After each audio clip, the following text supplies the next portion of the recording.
आईच्या घरी आलेला आज होता दुसरा दिवस आणि घरात एकदम आनंदाचं वातावरण होतं. दीदी दाजी येणार होते भैयाला भेटण्यासाठी. आम्ही तर काय आधीच माहेरी गेलेलो होतो. थोड्याच वेळात दीदी आणि दाजींची गाडी आली. सगळेजण खाली उतरले. मग श्रीवरून आईने भाकरीचा तुकडा ओवाळून टाकला आणि मग श्री आणि परी दाजी सगळे घरात आले. सारिकाने श्रीला उचलून घेतले.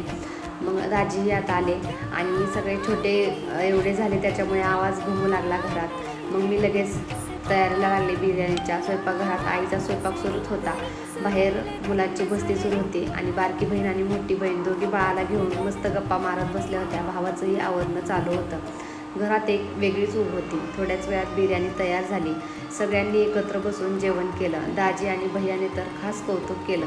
ते ऐकून खूप छान वाटलं. जेवणानंतर सगळे एकत्र बसून गप्पा, जुन्या आठवणी, हसणं, थोडीशी चिडवाचिडवी. मग बहिणीच्या मुलाबरोबर थोडी मस्ती केली. परी आणि श्रीचं चाललं होतं खेळायचं.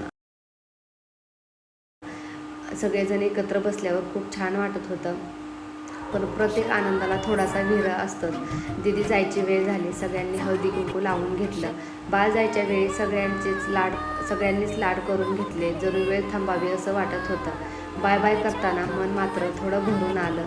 ओवी जरा नाराज होती. श्री चालल्यामुळे शांतपणे बसली होती. तिच्या छोट्याशा मनालाही विरह जाणवत होता. आई आणि भैयाने प्रेमाने निरोप दिला त्यांना जाताना. असा झाला आमचा माहेरचा दुसरा दिवस. हसण्यात, प्रेमात, मायेच्या उभेत आणि थोड्याशा विरहात गुंतलेला. माहेर म्हणजे फक्त घर नाही, तो प्रत्येक क्षण असतो जो मनात कायमचा साठवून ठेवावा असाच असतो. अशा प्रकारे छोटासाच मिनी ब्लॉग होता. पण